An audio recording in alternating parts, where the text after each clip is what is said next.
No sense in going up half-cocked. Oh my God, the cock. Well, good evening.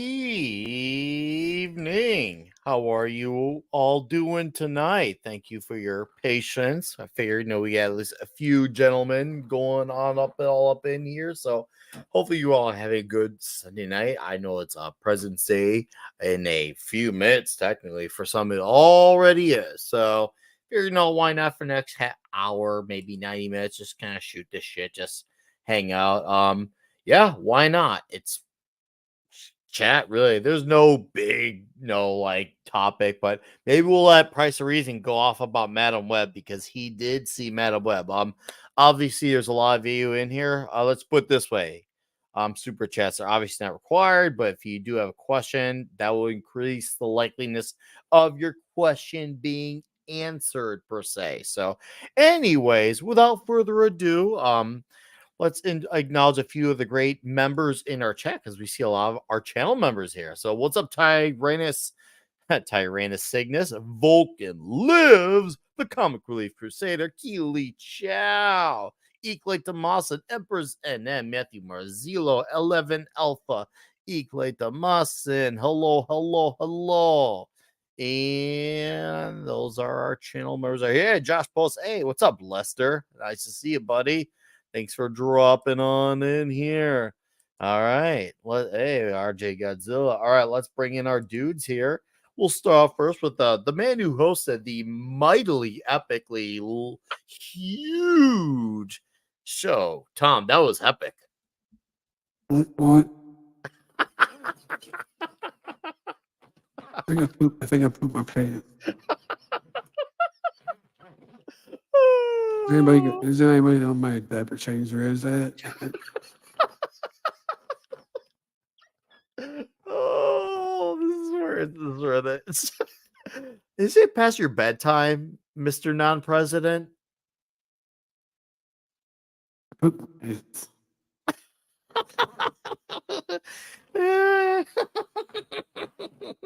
I was in bed, and my girlfriend, wife, Your husband, what? my son, who died, was there. And I was like, "Where's the laptop? I don't see the Where is laptop." Mike? You're right. Where is Mike? You're when we need him. we have people and telling me your voice is back. What's going on?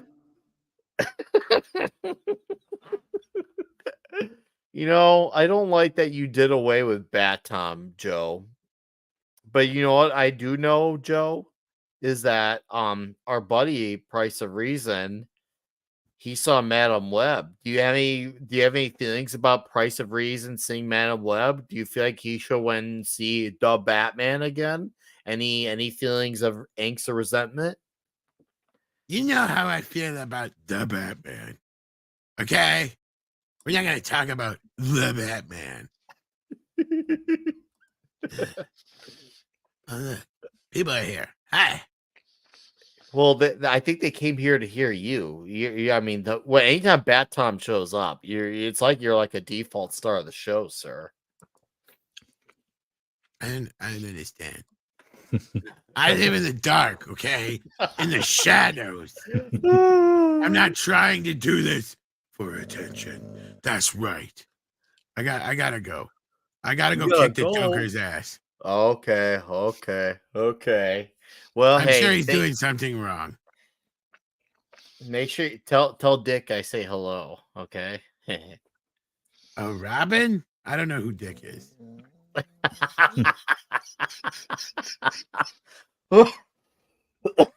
Oh, that was perfect. Oh, hey, it also for his face off, Tom. Did you take his face off? I don't know about anything like that.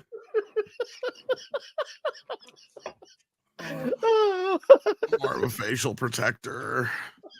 Whoa, a facial protector? That sounds really nasty. I'm a cocky of love.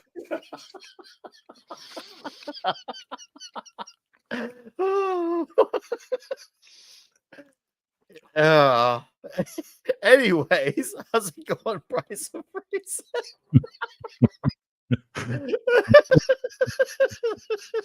Great to be here. Happy to have you. Oh man. And look who popped in by surprise, Mr. CC Karaoke. I'm into the long drink part of the night, but that's just long enough that I had to pop in. That's Just what she slide said. in.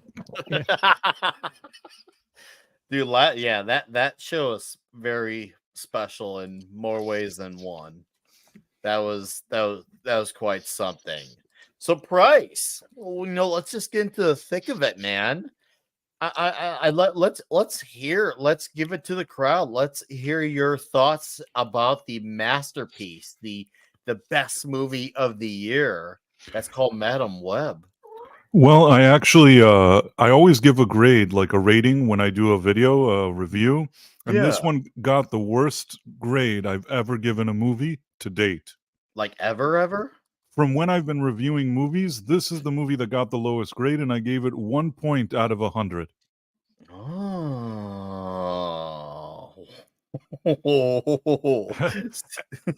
gonna be honest with you. It's one of the worst movies that I've ever seen in my entire life. It's not just for this comic book genre, which it has to be the worst comic book movie ever made.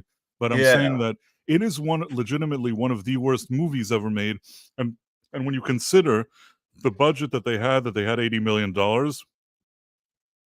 high budget, high profile studio release. This to me is one of the worst movies I've ever seen.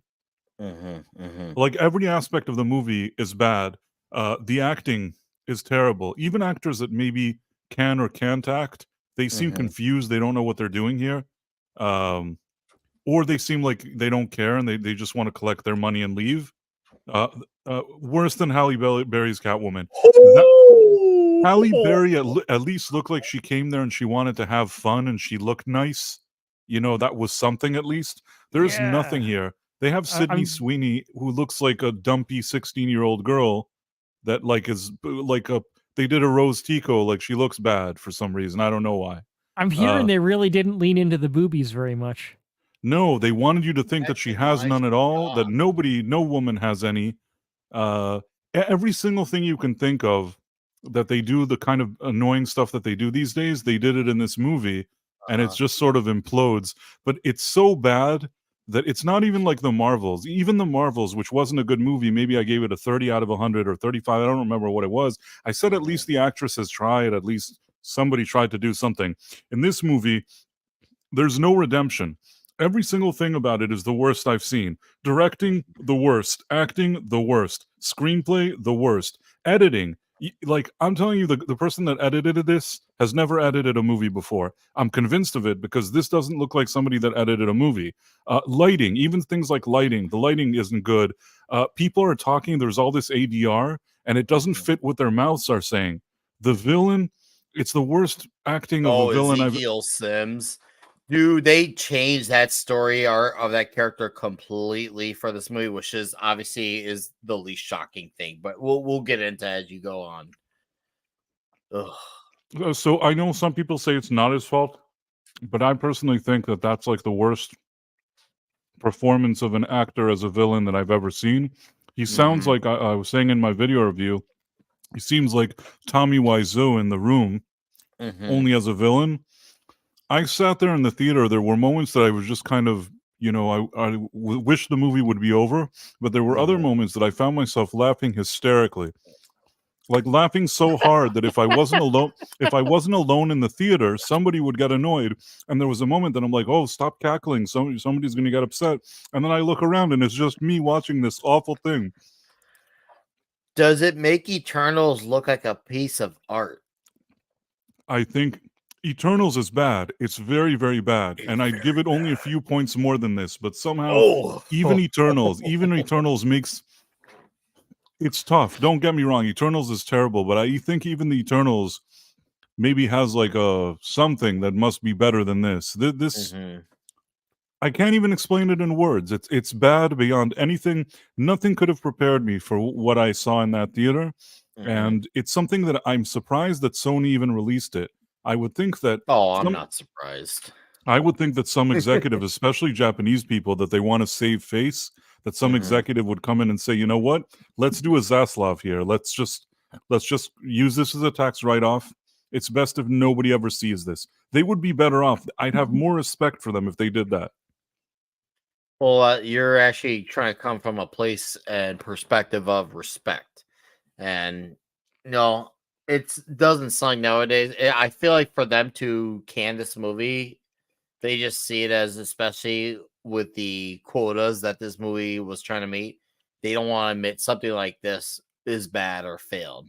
So they're willing to take the greater loss, the greater of two evils, just to look nice. And that's unfortunate because even if it was for, let's just say, presumably a character that I did like, that I was like, oh yeah, I like this character. But if it's truly that bad, then yes, they should just can it, because you're not gonna. I mean, the only thing that they have going for it, and I obviously Tom and Andre covered it on their video, which their first of two videos. I watched the first one. How this movie is only gonna probably be less of a loss because of the fact that it's not as expensive. That's the only thing that's gonna help with this movie. Unlike, let's just say, the other thing we didn't point out in that video is that Sony has a Netflix deal too with their movies. Yeah. So at the end of the day, it probably will actually, at least if it doesn't make a profit, at least break even. But yeah. It will. I don't see it being profitable because here's the thing: even with the overseas numbers and all that, yeah, obviously it helps, but I don't see any of them, and I mean any of them, Chris Jericho style, any of them having it legs for any of the second, third, fourth week, and so on and so forth. Are you saying somebody's contracted to pay for this movie? Yeah, talk about a raw deal. This feels like signed on the line. It feels like something out of the movie The Producers. It feels like a movie like that. This has to be some kind of scheme. I can't believe that somebody released this movie. I did watch the Midnight's Edge videos, and it was interesting how they, in 2014, saw this as some big kind of girl power situation. And when I watched the movie, I could totally see that. I mean, there's a male Spider-Man who's evil, and the girls are all stunning and brave. But the movie is so bad that you can't even take that seriously. You can't even. It's the part with the agenda is already so negligible because the movie is so bad that you don't even dwell on the fact that they tried to do something, because it fails so miserably that they've already failed. It's already funny how miserably they failed. You're not even upset because it's so bad, if that makes any sense. Actually, it does make a lot of sense to me. I actually believe all that, even though I didn't see this movie. And this is an interesting comment here. PokeRace6666 says Sony left Japan, moved to California. That should tell you a lot more about the situation. Because let's just say the movie turned out the same way, quality-wise, and was still in Japan. Maybe there would have actually been a proper conversation, consideration of, hey, you know what, this movie's not good. I bet you when this movie is being made, they are probably, everyone around them was probably saying that this is amazing. Because if there's one thing a lot of these types do, they don't criticize anything. Everything is the best thing since the thing before it. They just had to affirm each other because it has all the quotas that they want filled. That is what I'm thinking. I could be wrong. I have nothing to back this. That's just my suspicion. That's all I'm getting at. But to be fair, and I see Emperor's Con, Sony has been sketchy for a while. I mean, we could go into a rabbit hole. I mean, just off the Michael Jackson catalog and all that jazz. So who knows? That's just my best guess at the situation. I could be wrong though, and maybe I'm far off. I don't even know the half of it. I'm sure. Have you ever laughed so hard that you become dizzy, like your stomach hurts and you become dizzy? Oh, absolutely. There was a few moments that it was so bad that I burst out laughing for no reason. Like I couldn't control myself. I suddenly saw something, and without even my brain fully understanding why, I just burst out laughing until I was dizzy and had a stomach ache. I feel like maybe when it hits streaming, because it will, probably next month or something. I'll catch it just to see how truly There are going to be awful it is. streams. You can do that toxic whatever it is that you do. There's going to be streams of people sitting around watching this movie and laughing with like beers and smoking and drinking, and people are going to sit around, and it will be the funniest because it's so bad.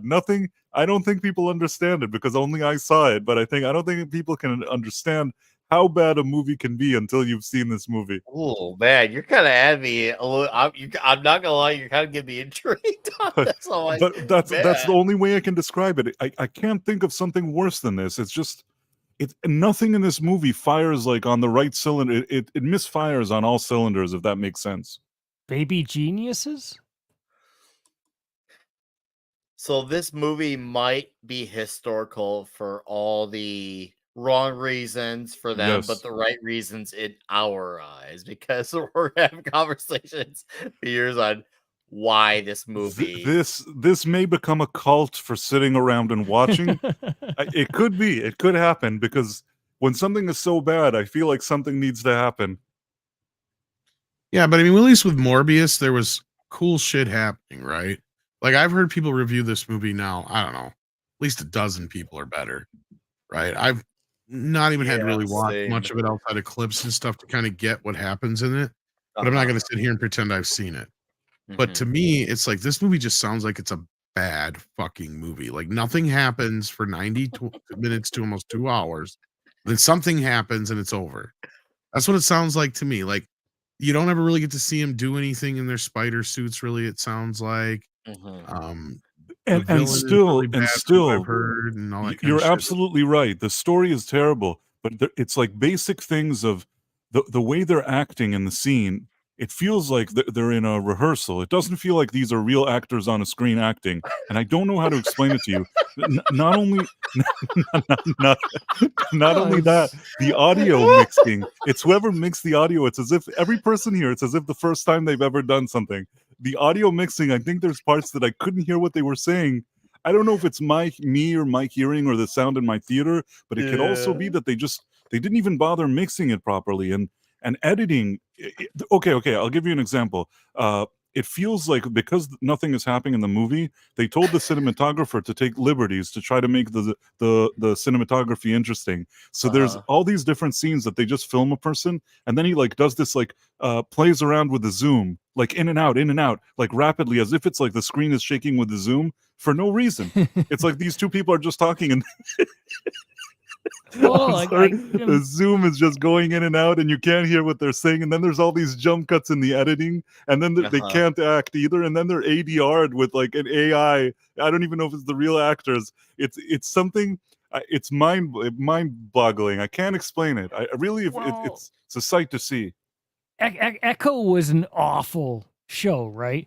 Echo but even versus Madam even Web. then, Who do and I you haven't got? I haven't seen Madam Web. I'm just saying, like looking at Echo recently, it had a kind of basic low grade TV competence to it, right? That was at the very least there was kind of like, okay, there are some kind of professionals working on this, and it's like done in a basic way. And the way you're describing Madam Web, it's like they're not even there. Echo at least had Vincent D'Onofrio, who he didn't phone it in. He was just given a crappy script to work with. In Echo, in Madam Web, I can't think of one actor that does anything that's you say, okay, well, they're a good actor, but they were given a bad script. I can't say it in words. It's just something I actually recommend at some point if it's on streaming that you guys watch it and tell me if I'm wrong. Tell me if I'm not right about everything I'm saying. We're gonna have a follow-up conversation on this.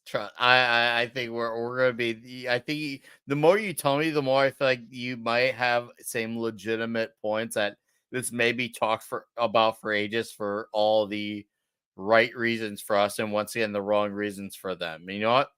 That's good. I love history, and I'm looking forward to see how this plays out in history. Tom here. Brought out a great little thing here. And it says all these events happen in Madam Web. except one. Can you guess which is the lie? Okay, so I'm going to read this out so for anyone in the chat in case they can't see. First one says Madam Web is born in a cave in Peru with the help of magic spider people. Seems legit. The 3 Spider Women ever get powers and are only seen in costumes during dream sequences. That's 2. 3, evil Spider-Man is killed by a lot of vaccines. I know that one's true.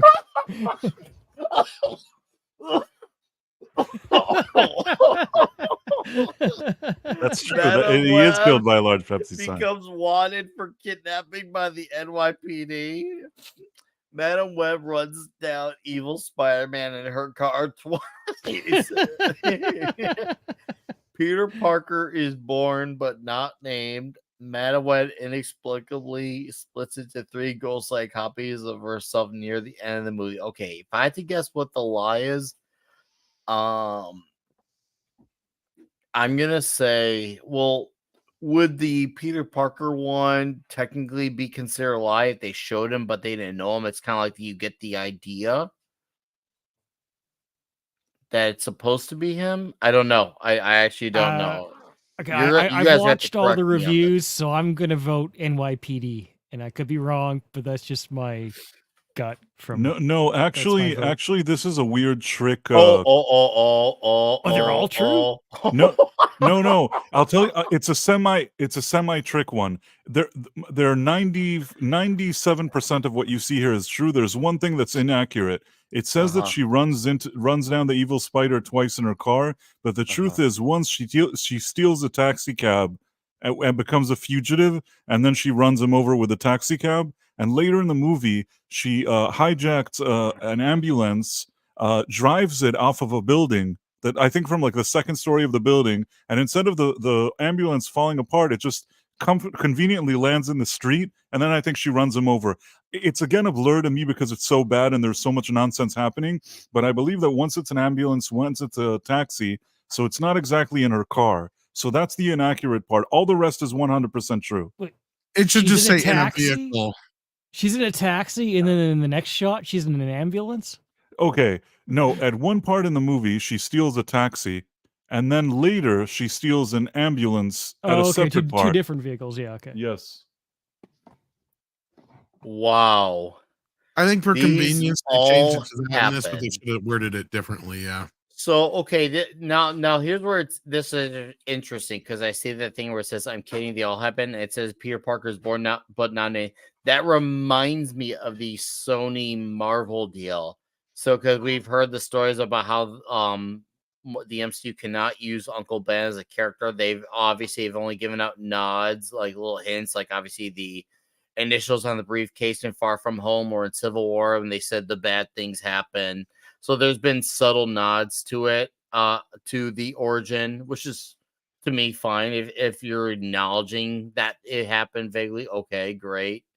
But however, it makes me weirded out to think that Sony, who has the movie rights to Spider-Man, can't even name the character. Like, this has to be one of the weirdest, most absurd contractual obligations. And it reminds me of something I think I saw on the Drinkers video where he said they show a lady, and I think you're supposed to guess that it's Aunt May, but they don't say it, which would explain a lot too, because we did get Aunt May from Marissa Tomei. No, in the they Home never show trilogy. her. What happens is that Cassie works with Ben Parker as an EMT. So they're having just talking on the job, and then he says, "Oh, I met somebody really special."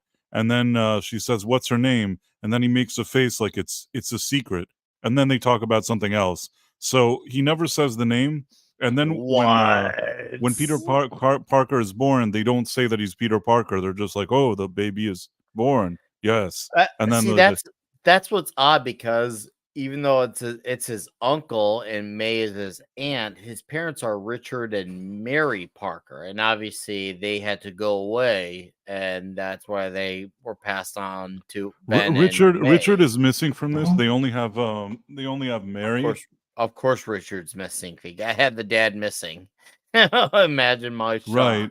They only have Mary there, and May's missing, but That one's weird. Is the May, because May is very essential. I don't understand. a few that. people asked questions in the chat. One asked, Monkey Jeebus asked if Adam Scott is Ben Parker, and yes, Adam Scott is Ben Parker. And I want to add that Adam Scott is usually this kind of colorful. We were talking about Step Brothers. He's this kind of colorful actor that brings a little bit of character and fun, and he just seems like he's miserable. I don't know if they told him to look Step miserable. Brothers. He had a great part in Step Brothers. Right, and I don't know if they told this actor to look miserable or he's just miserable, and that's what we see on screen. He doesn't. He seems so drowsy and miserable in this movie. It's just odd. And then somebody asked if Emma Roberts is Mary Parker, and yes, she is. She is Emma Roberts.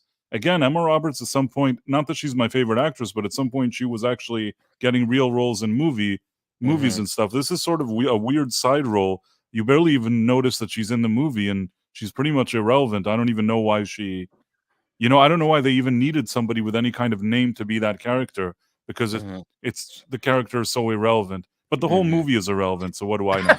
But the whole movie, though. So, all right, a few things here. Really quickly, welcome to the show, Brahma. How you doing, Hey. sir? Testing a new mic. How bad Oh, is you're it? testing a new mic. You sound great. So, welcome Good. to the show, sir. Thank you. And I just want to say yeah, while you go got ahead. this on screen, I am so sorry, Daryl Brewer. Earlier I said it was D Bud Martin who was modding the whole. It was Daryl, and my brain fart went straight to D Bud because it's just the default name that I always, because D Bud and Six are usually the ones that are there. That's and the D Mr. name Tickle in your Trick on head. yeah, and it was my fault, and I take all the blame for it. It was completely a fuck up on my behalf, and I apologize, Daryl.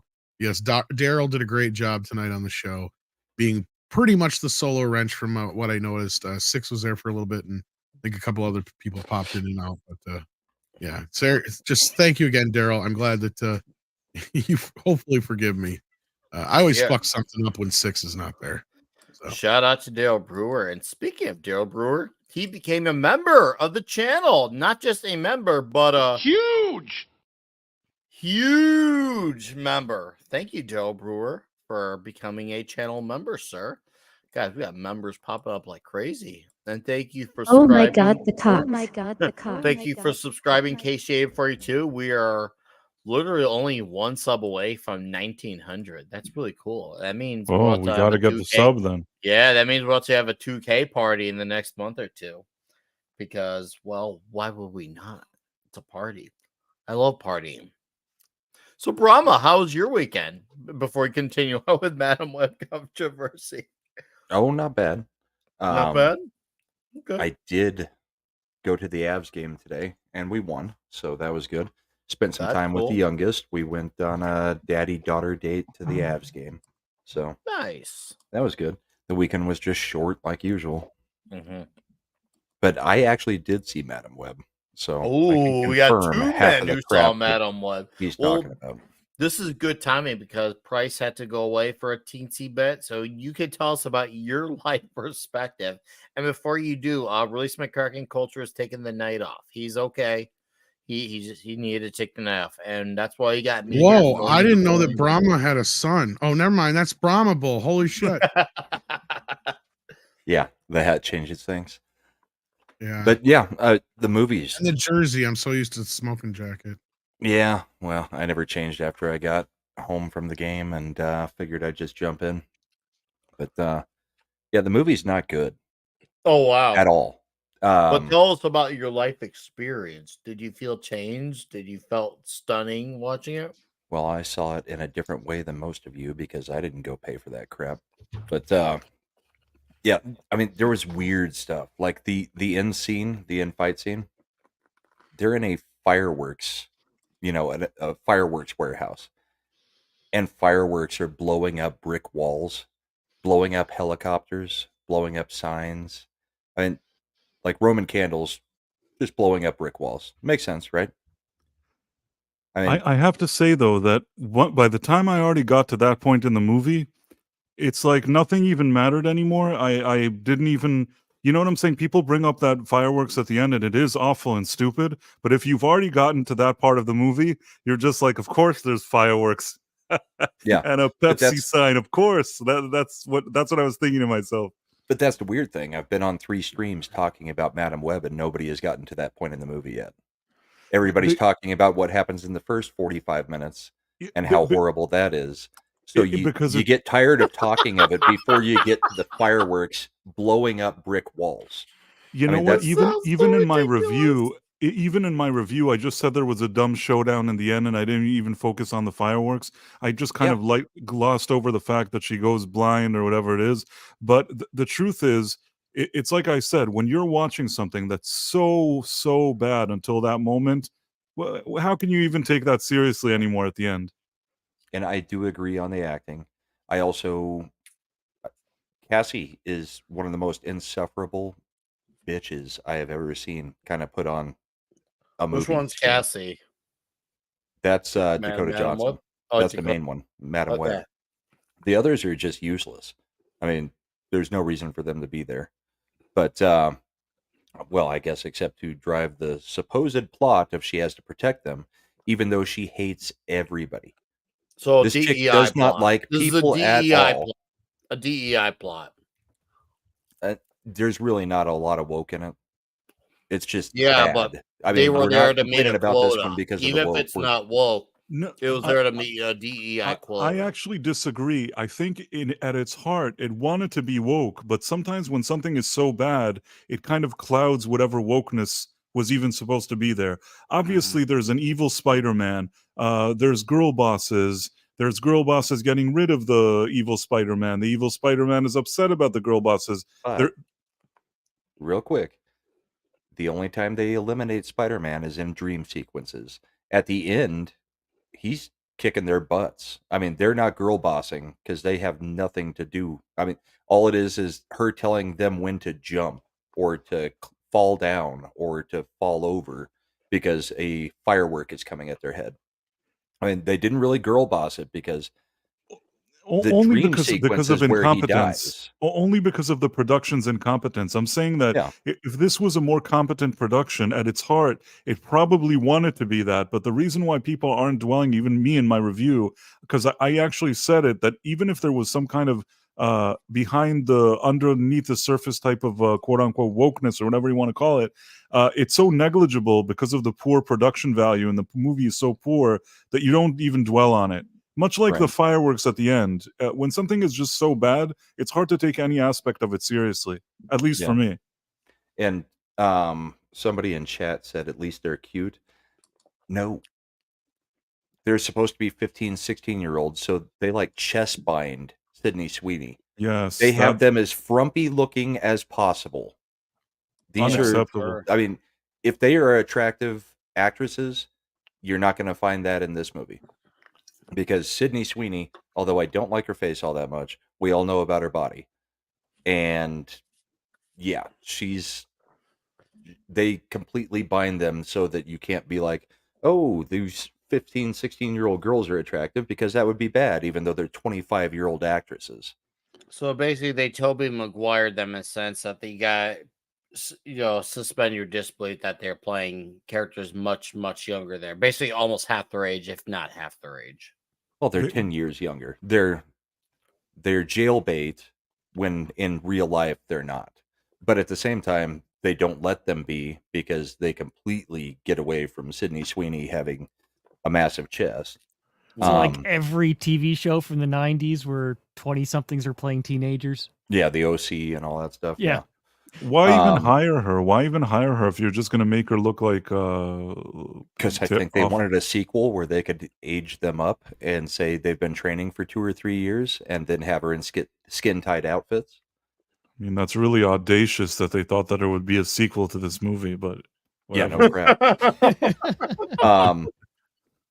Yeah, I mean, Dakota Johnson she has the worst, most wooden delivery that I have seen in a movie lately. It puts her on par with Michelle Rodriguez, Tessa Thompson, Kristen Stewart. I mean, all the wooden actresses that have no ability to express any emotion are better than her. That's Dakota Johnson. And no, they're better than her. Dakota, the 3 that you just said, I agree with you. They're all terrible, and yet she somehow one step below. There's scenes in this that she's like talking, and it doesn't seem like there's an actress on screen. It's below wooden. You know what I'm saying? I think that Kristen Stewart is a bad actress, but at least she understands the minimum. Same with Rodriguez and whoever you mentioned. This is a level that seems one level lower. Yeah, I mean, there's a scene where she's right at the beginning. She's driving a freaking ambulance, and she's like, "No one's gonna code on my time today." As she's like fast and furious driving an ambulance through New York City. I mean, nothing about her has any charisma or personality. It's really bad. I mean, the only one that I think you could say even tried was the black chick. I don't know her name. All I know is Dakota Johnson and Sydney Sweeney. The rest of these actors, no clue who any of them are. But I just watched Sydney Sweeney in the comedy that just came out, and I know she can act because with Glenn Powell, the romantic comedy. Yeah, how Anybody But You or something like that. Mm-hmm. It was a rom-com. I mean, it was basic rom-com. It had some funny moments. It's an R-rated one, so I mean, they're inoffensive in every way. Sometimes funny, and yeah, they knew exactly what they were doing with Sydney Sweeney. She was in bathing suits or dresses with the cleavage out the whole time. Mm-hmm. So, and like I've said, not a big fan of her overall look appearance, but I mean, we all know what she's there for. And they went with it. Madam Web was like, screw that. There's no way in hell we're putting cleavage on a screen.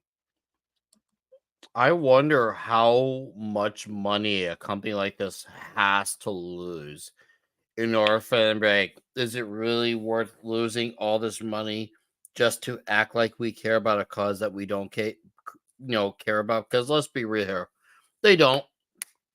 They're putting, but a lot of these companies are putting on this facade like they do. How much longer can you keep this act going? All of it. Do you think it's ideology? As long as it's ideology, I know, but even investors run out of money too. And what happens when they start to run out? Then the company's in the ground. I don't think they care. This is a religion to them. That much is obvious. I think Sony's going to learn a lesson from this. Your religion. I actually think Sony's going to learn a lesson from this. I do feel like they're not going to greenlight another thing exactly like this soon. Well, I think Tom has already said, maybe it was Thursday night.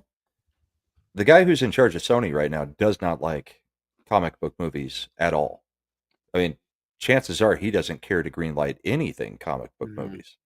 Mm-hmm. So this I think he will, because they're already shifting some gears. There's multiple reports coming out that the Silk show supposed to be on Amazon is being retooled. I wouldn't be surprised if it's canceled. That was in the video that Andre dropped earlier here this afternoon that I edited. But am I right on what you said Thursday?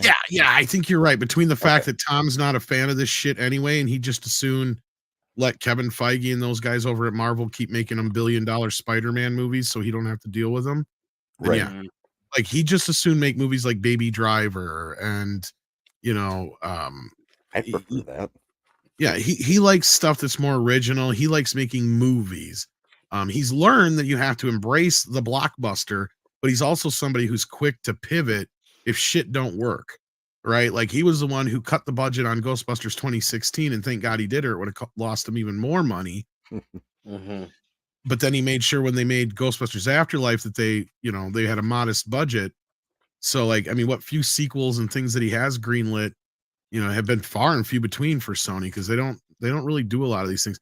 This to me feels like a leftover of the Amy Pascal camp. This was a last shot effort. It was probably, even though she isn't a producer or anything like that on it, it was just kind of like they were trying to build off of the momentum of like the Spider-Verse shit. Venom. And to me, this is what I was trying to say, that Venom. Yeah, Venom is the only one that's going to work just because he's that popular, but you're not going to be able to keep it going for that long. The problem is they failed to realize that with Venom because they thought, oh well, if Venom can take off, everyone can take off. They didn't. Movies have to be good though. That's the problem, Brahma. Well, not just Venom is a popular character, but Venom yeah. is a popular character, but they thought, oh well, Venom succeeded. Oh, they could just do what they do with Venom. Every other character can have this too. I don't think they made the connection that Venom actually had a popular following, and that he actually has fans, whether people like him in the chat or not. The thing is, Venom has his fans. He's has his own ongoing book. Madam Web has not had a comic. She's barely even in Spider-Man comics. She barely is, and when she is the supporting role, like to a supporting role. She's never had like a much of a shining moment. She's a character that, God, she's probably in less than 100, 200 comics, probably even less throughout 30, 40, 50 years. It made no sense. She never had like a big story. Everyone's just like, yeah, this is Madam Web's shining moment. You could probably name like a story, a one-off issue where she was essential to a plot, but that was more of like a way of propping up Peter Parker's character, not whereas this issue would have changed without her. Everything about it. Yeah, None of it makes sense. One of the this really weird things about it, and you guys were talking about Aunt May before I got in here. So there's a scene where Ben is talking with Madam Web, Dakota Johnson. I can't even remember what her character, Cassie. Cassie. And he's like, yeah, I met somebody. And she's like, oh, what's her name? Or, something like that. And he just sits there dead silent staring at her. And she goes, oh, it's that serious, huh? I mean, they avoided even saying the name May. And then they have a, what are they called? Baby shower. They have a baby shower, and they're all guessing what the name of the baby's going to be. And then Madam Web has a vision, and right at the end of the vision, the chick says, his name's going to be, and then real time kicks back in, and you never hear the name. It's Sony. They're the ones that own the rights. Why the hell aren't they saying the names? They're not Marvel. Marvel is the one who would get in trouble for using it without permission. Sony, I thought, owned the rights to the Spider-Man crap.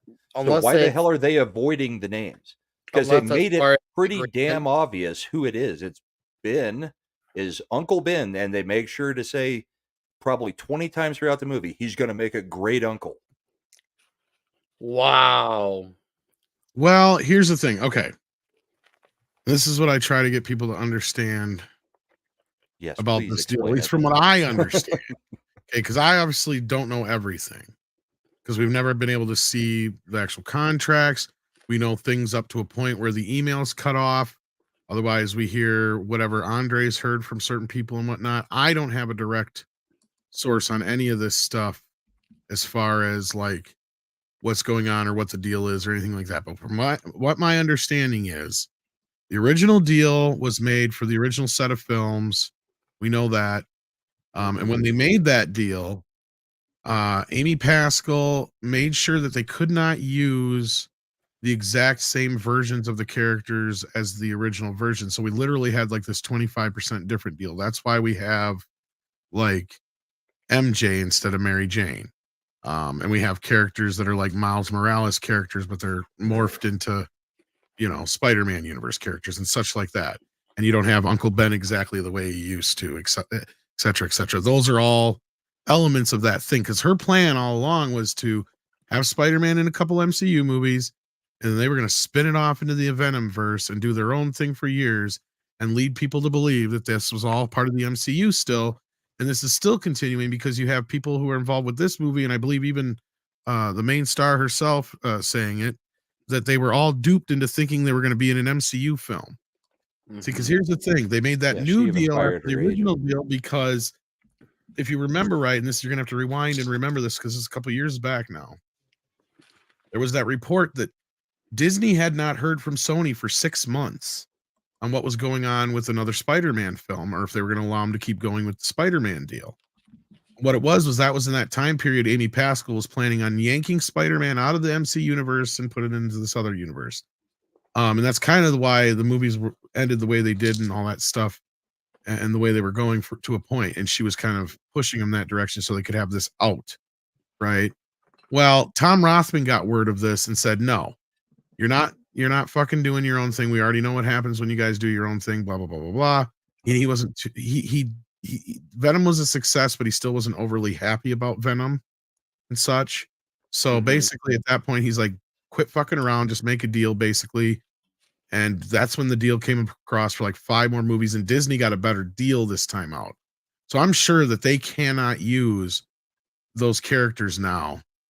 And that was part of the deal I understood initially, and that's why they have those other versions of those characters, is because they can't.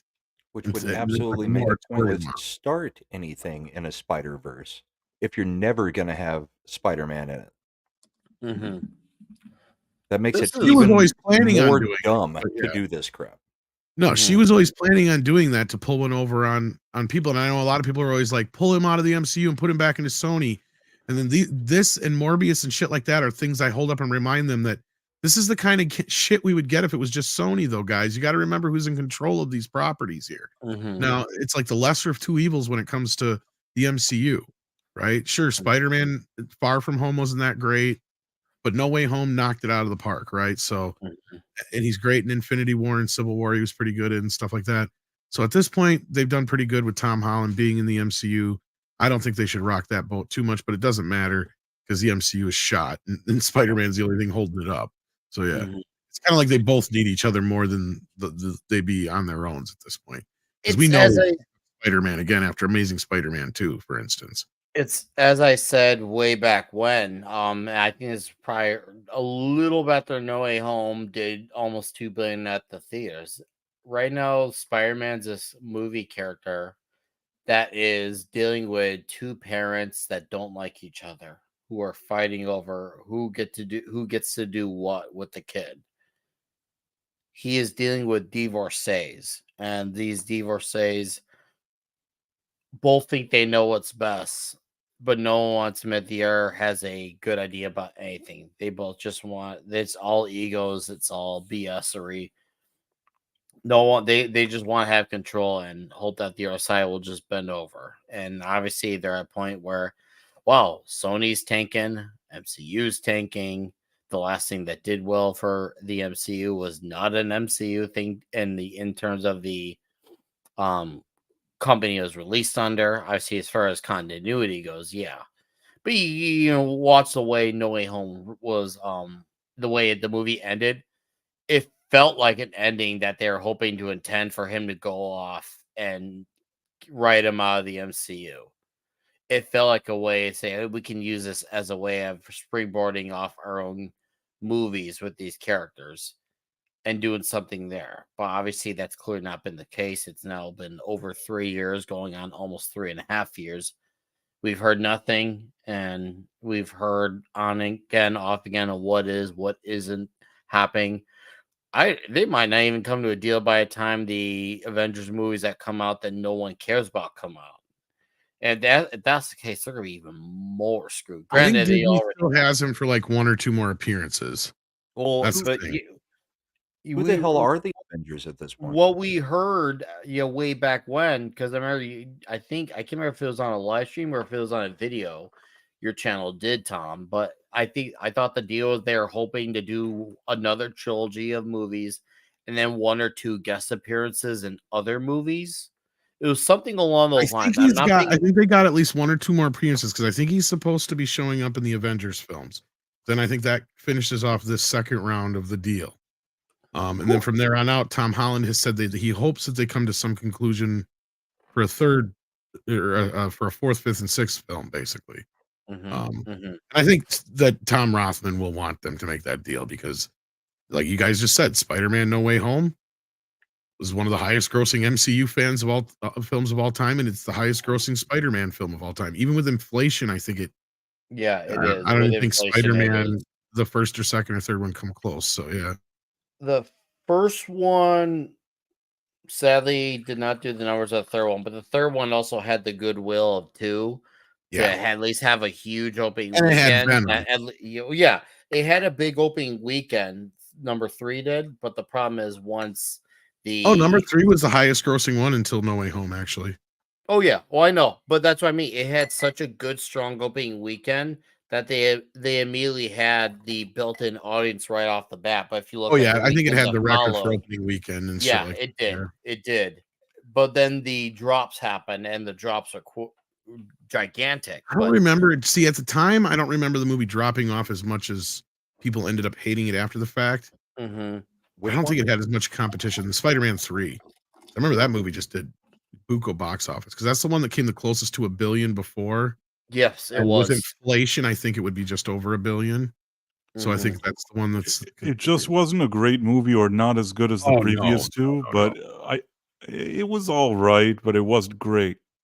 I don't remember the hate setting in until like after a while. That was my point. Oh, I Like, I remember the it became hate. a meme, I and it remember the hate became. immediately because I people didn't hate really it, but I did hated feel the like it emo was kind of a eater crap letdown. and the Topher Grace Venom. I mean, There were people griping about that, but I don't remember it becoming like the meme until like a couple years later. But you could be right. The meme. Maybe it wasn't a Dude. meme, but I think people generally the feeling is that it was a step down from the previous two. I just remember everybody going, "Yeah, okay, that was a thing. Topher sucked, like you said, Brahma. Bring on part 4. Maybe that'll be better." I think that's what I remember everybody being like. They were just like, Yeah. "Okay, this is that one that we're all going to be like, yeah, that was the one that kind of, stunk." But whatever. Emo Yeah. Peter either made you happy or Yeah. made you hate it immediately. And I hated it immediately, but I loved the meme later on. See, that's my problem. With Right, it. I loved the meme later But on, but I still hated hated it Venom in the that movie. It I was agree with such you a on that, Raimi thing to do, like Xena or Hercules level Raimi crap. It was like, why? And I think he did It it on was- purpose as retaliation for the Venom shit. And at Probably. the end of the day, that was another thing that pissed me off is how bad Venom was. It was like, and you know what's sad is the other thing that pissed me off the most about Spider-Man 3 is none of those things. None of those things. Because I agree with you, it's a shit movie. I'll be honest with you. The thing that bothered me was that they retconned the fucking story so that Sandman was the guy that killed Uncle Ben. That instead of random street level mom. pissed me off more than the Joker killing Batman's parents. That was annoying, yes. Because even with Joker killing Batman's parents, you still it's just because Tim Burton just didn't understand Batman all that well. But and the writers, that did got rewrote over.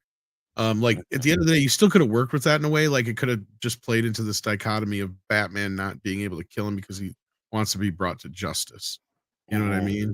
Right. Like it could have been this ongoing thing. It's still kind of stuck with the Batman mythos, but like, yeah, okay, fine. But I like it better and most people agree that when Batman doesn't have doesn't know or be able to get revenge An on unknown. Joe. Yeah, or an unknown makes it better. One or the other. Yeah. You have to have it that way, or it just doesn't quite work right. Because he has to have that unfulfilled thing, to drive him. The need for vengeance, but without death. Justice. As Batman like justice. I am Batman. 6 sent us a $5 super sticker and with a cat giving a thumbs up saying good job. She's upset because she's not a dude or she's not invited. I can't tell which. I put the link in culture at the door. I know you did, but you said dudes. You didn't say anybody else. I was giving you shit earlier. Yeah, she can come on if she wants to. She one of the dudes. Sweet. Yeah. See, there you go, 6. If you're listening. Thank Nick you said for one of the that, dudes. by the way. But yes, you're still welcome on with or Don't without. throw a dick, or we'll all I be did kind of finally weird. remember to send her pictures of my dogs on Twitter. Oh, I almost thought you were going to say something it else was for a like second there. Yeah, I did no, too. it was like 3 weeks ago, or maybe a month ago. Whenever I was on Culture's, post flight, the dogs were barking the whole time because it was so early. I mean, typically I'm streaming somewhat late here, but it was at like 5:00 my time. So anytime anybody comes up to the door or anything, the dogs are going freaking nuts. And she was like, "You got to show them." And I was like, "Yeah, this camera does not move well enough to be able to do that in here." So I finally sent her the pictures, including both of the dogs and their Easter bunny ears for Easter last year, which they were not happy about at all. Brahma and or Price, since you guys have seen this movie, if we want to call it that, this living monstrosity, how much more excited are you for Craven? I don't think it could be worse than this thing. I really think this is like a record holder. I don't crave. It has to be better than this one. It has to be. Craven, I don't think has been rewritten as many times as this. I mean, even Dakota Johnson said, I read the script, I signed on. Within a week and a half, we had a completely different script. We reshot. They kept trying to figure out how to fit Spider-Man in and how to get the timeline correct, because this goes from 1970 to 2003, and that's where all of this takes place. Is 2003. It's not current day, because they were trying to figure out how to fit in one of the Spider-Mans, Here's the either part that Garfield or whoever, to make it fit.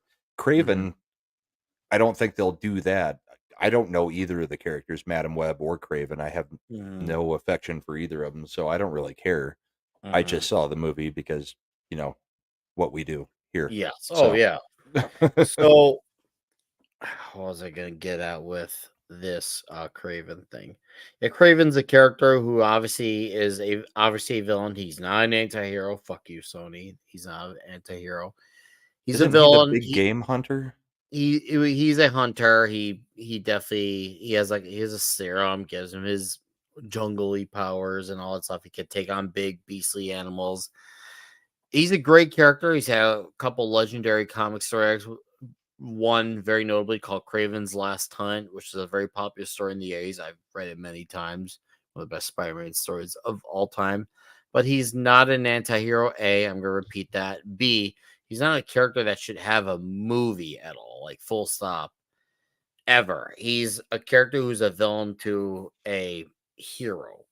And this is something that Sony, and this is a Hollywood issue in America, especially. Not every character needs to have a fully developed backstory, but also be prompted to a point where they're the main character of a story. Some characters are meant to just, be there to support the main character. Not every character. Some characters work best having a little mystery to them.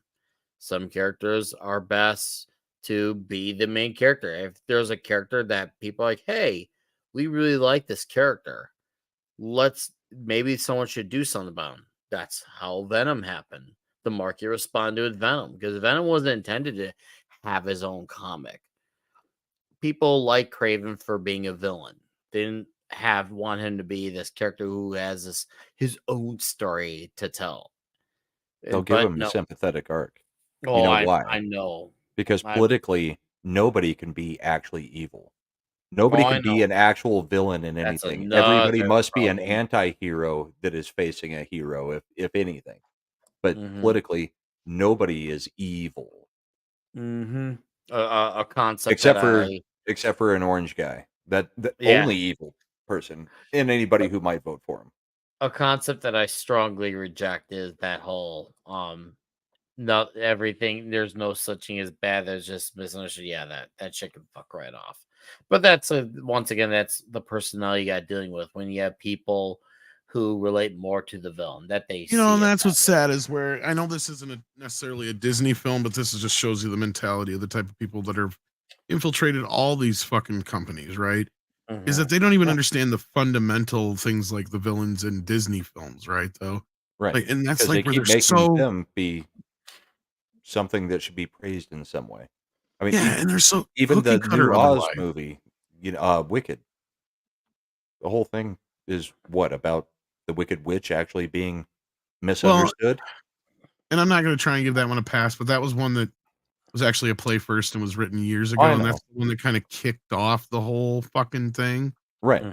That was fine then, as kind of like an also ran what if, but you still can't convince me that the Wicked Witch is a good person. She tried killing Dorothy over those fucking shoes. Well, right now, granted, Dorothy did kill Dorothy killed her sister. No, but I agree with him. What started then as this kind of offbeat thing has become the norm. At the time, it was just something like quirky. Oh, what if the witch wasn't bad? And everybody was just really kind of saying, "Oh, that's interesting. That's nice to see as a kind of one-off type of concept." But instead, sorry, go on. No, I was just gonna say, yeah, and because she did drop the house fell on her sister, even though it was it wasn't her fault.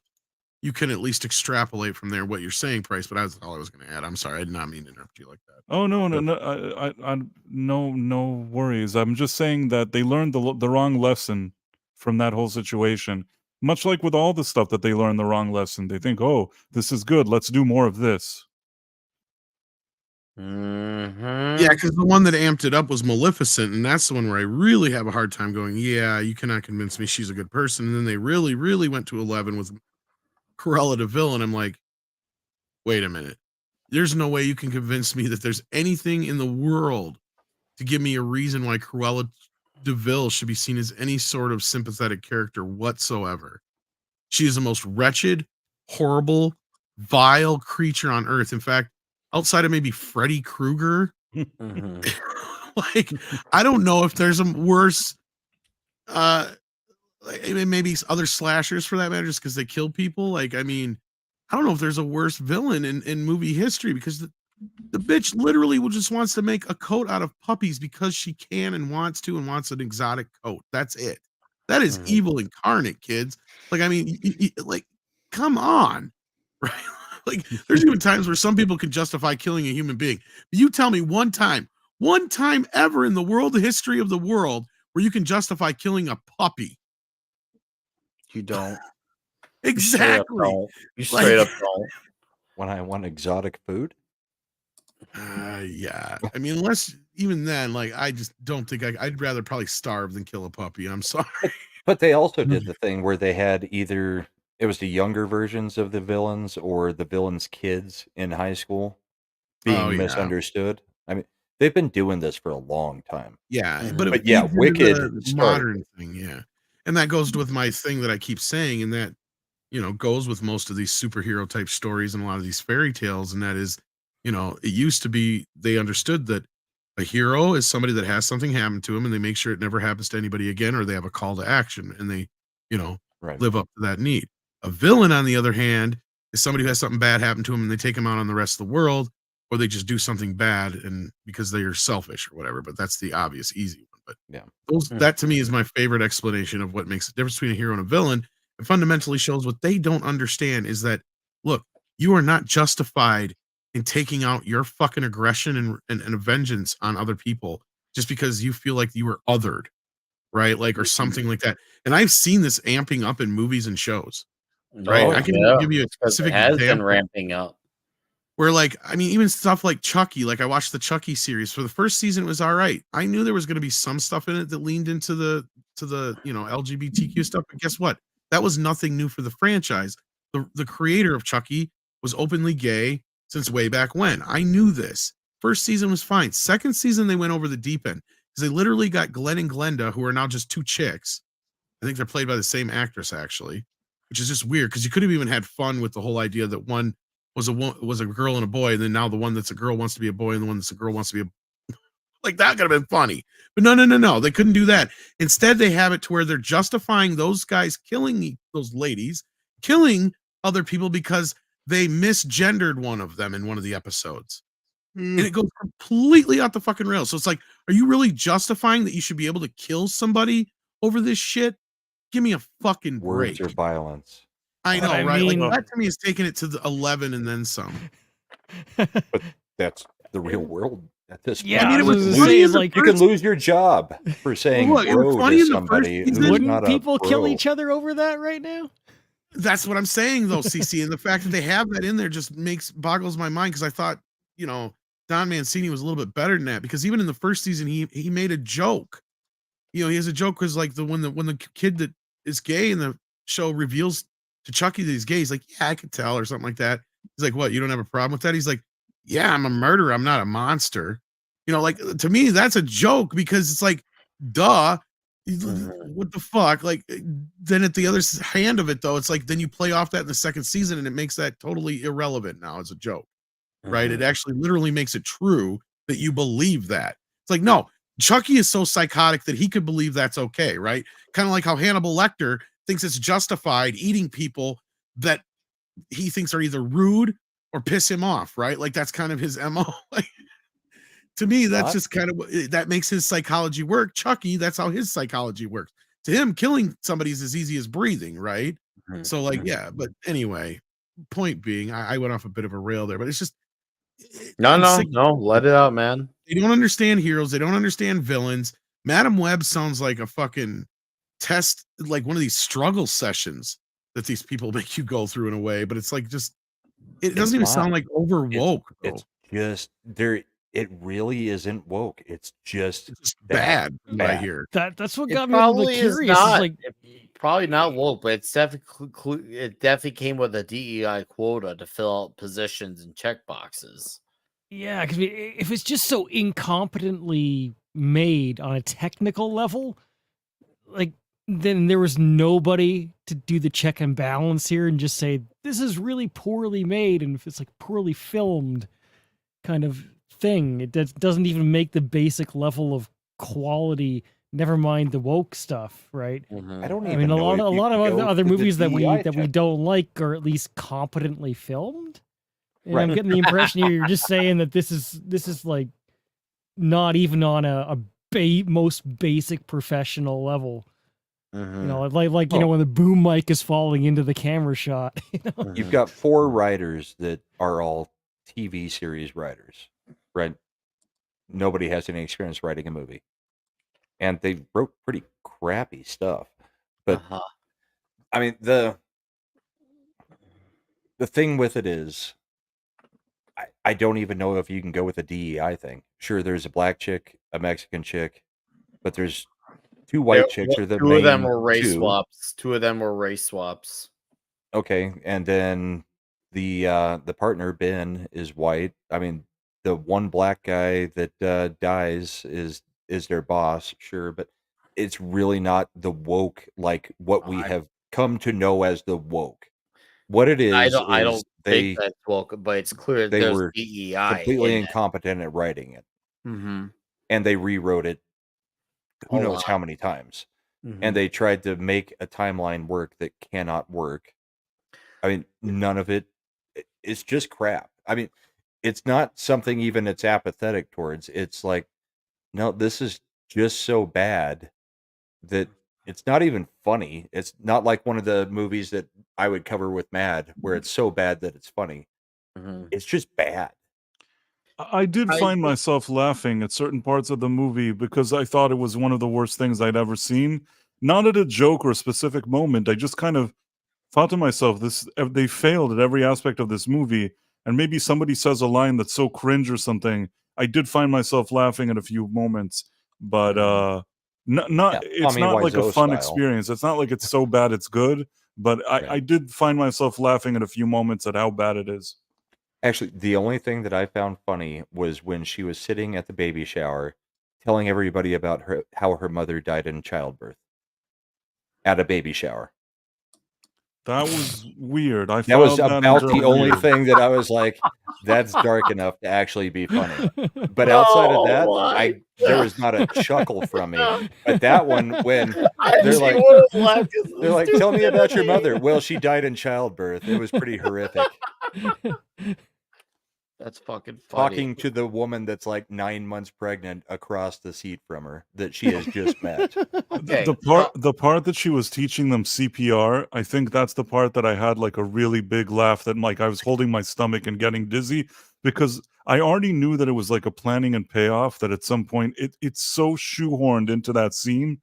Yeah. Out of left field. She's just like, let me teach you CPR. And then with the worst acting in the world, there's a scene where she teaches them CPR for no apparent reason. And you know that later on they're going to have to do CPR because she just taught it to them. But the writing there was so bad and the acting and everything about it was so bad that I started laughing. So I want to, you guys both hit on compressions heal everything, just so you know. Not even full CPR, just chest compressions where you're cracking the ribs. You guys, go ahead, Price. It wasn't even a good tutorial. She's just like, this is how you do it. They're like, oh, like this, and like it was like the worst acting. And I don't know why. I can't explain it even. Why I was laughing so hard. It's just I couldn't stop laughing. Go on, Nick. Okay, so you both have mentioned something I want to bring into this conversation. So you guys have mentioned this timeline thing. It's funny because you say Madam Web starts in the 70s, then brings it to 2003, and then Morbius is supposed to take place in current year along with Venom. But if you look at Morbius and the Venoms and Madam Webs, they all feel like they take place anywhere between 2001 through 2003. All of them. They look like they all came from that specific time period, even though Venom and Morbius are supposed to be of current year. These movies look dated right off the bat. They feel dated, and not even like a good dated. It's like, oh, this is a retro thing. Cool. This is a wow. This reminds me of all the worst qualities of this, and I none of the good qualities. This one felt dated in a different way. I don't know Oh, that I sure. thought Venom was dated and Morbius I didn't see. This one, like, they're highlighting music from 2003. I mean, in the diner, Mhm. they're getting up on tables and dancing to Britney Spears. Hit Me Baby One More Time, that kind of thing. I mean, so the dating is really the music and the aesthetic that's going on at the time. Mhm. Since I didn't see Morbius, I don't know, and Venom didn't feel dated in the same way. This literally feels like what they did with Wonder Woman. What was that? 84, whatever. The one where, 1984. yeah, the one That where was she takes bad advantage of a too. guy that's not in his own That body. was really bad. Oh boy. But it's like And when they will constantly just bring in "I Think We're Alone Now" by Tiffany, you know, to say, "Hey, this is the '80s." The one thing I wanna elaborate on what you just said about the dancing Go in ahead. the diner. Mhm. There's a scene that basically she leaves them in the forest. She says, "Hey," she takes three girls, supposedly young ladies, leaves them in a forest by themselves in order to go home and read her mom's diary or some dumb crap like that. Meanwhile, she tells them, "Stay in the forest, don't go anywhere." But they don't listen to her, so they go to the diner. And then when they hear the song Toxic by Britney Spears, they decide that they have to That was dance toxic. on the table. So they start dancing on the table, and because they dance Britney Spears on the table, the evil Spider-Man hears word that they're at a diner dancing. That's how he finds them. Because they danced on the table, somebody recognizes them, and then because he supposedly has all the best technology in 2003 that didn't even exist then he's able to locate them, and 5 minutes later he arrives, and then Dakota Johnson arrives 5 minutes after him and crashes into him with a taxi. But the fact that what kind of helped him find them was that they were dancing Britney Spears on the table, it's just so stupid. I I've got to push back a little bit there, just a little, because the fact that he gets there within 5 minutes is absolutely retarded. But they did actually set it up. The guy is reading the paper where they have all been reported kidnapped by Dakota Johnson, and there's pictures of each of them under the kidnapping. And he was looking at the paper, then looking at them, and looking at the paper, and looking at them, and then he made a phone call, didn't he? To the cops, and the bad guy's monitoring the cops' incoming calls. So I've got You to know, give credit a little bit there. They did actually set up why he was able to find them because yes, they yes, and decided to go I back in, mentioned, and the guy looks at the paper and sees that it's yeah, the girls yes, that are kidnapped. if you want to call that a setup, I said that that was the Not reason he really a found them, but setup, I but think that yeah, it's a very poor, it's better than nothing, I suppose, but it's not great writing to begin with.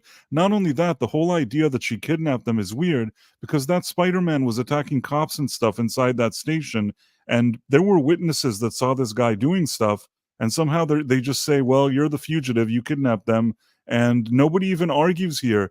Nobody tries to even explain that there was a guy there doing something. They just automatically accept that nobody saw that there was a guy doing this when they all saw him, and then they're running away. So that yeah, in and of itself doesn't make a whole lot of sense to begin with. So I guess what I'm saying is the whole foundation is wobbly to begin with. And right. then I guess when they arrive at the thing, I agree with you. He sees them dancing Britney Spears on the table, makes a call, and the guy intercepts it. But again, I was saying that it's dumb that just because he got a password from that lady that he slept with and killed, and he got a password to the NHS, I don't think that's NSA. enough to be able to have access to every single thing in the world. Meaning they don't even explain how he gained the upper hand technologically that he could even intercept it. So yes, they set it up, but the foundation of the setup is very, very wobbly, I'll in agree my with that. opinion. Yeah, because I mean the whole thing. I mean they did. You can see where they tried to do things because the whole reason that they're reported kidnapped is because Sydney Sweeney at one point goes, "She's trying to kidnap us," and the cops hear it. So even though somebody attacks them and they all run out together, This the movie cops sounds like then Life report it Alert later as as a movie. Sydney's that Dakota Johnson has kidnapped the 3 girls. So, I mean, yeah, I mean that's where we're saying the writing is disjointed and stupid. The story doesn't make any sense. You can see what they were trying to do in certain places, but there's also so much redone voice work where people's mouths are moving to words that aren't being said, or the villain quite often is looking like this during scenes, so that because they didn't have actual dialogue for him, they could ADR it in later because he's not actually looking at the camera, so you Oh can't see his man. mouth moving. So you can add in whatever the hell you wanted later. We're just Very, gonna film very him poorly. looking around and then doing this. And it comes out looking very poor. Whatever they did Yeah. there, even whatever he dubs, it sounds like an AI dubbing or something. There's no character inside his delivery. I was saying that he seems like Tommy Wiseau from The Room. If Tommy Wiseau was a villain, Oh, hi, that's Mark. it felt like, oh hi Mark. That's why I could never even take this villain seriously. I did not hit her. I did not. Oh, hi, Mark. No. Seriously, I would have preferred if they would have hired Tommy Wiseau. At least then, that would have been legitimately funny. If I walked into the movie and Tommy Wiseau is the villain, you know what? That would have been better than what we got here. Madam Webb, you're tearing me apart. I'm already laughing and thinking of it. I'd love it. It's better than the whole movie. This is the last time I'm talking about this movie too, just so you guys know. This is the third Until or fourth tomorrow time. So I'm on freaking Monday done with Night it. Meltdown, where you get to talk about the box We already office talked about numbers. it. We Oh, talked really? about it Thursday. Well, I mean, we can talk box office. That's not going into details again. This is the last time I'm talking freaking details on this stupid movie. I mean, because one of the other things we haven't mentioned on here is, so she hates people, right? She has no connection to anybody, but she chose to be an EMT whose only job is to save people. Like at the beginning, like I no said, the line where she's like, "We're not going to have anybody code on my watch."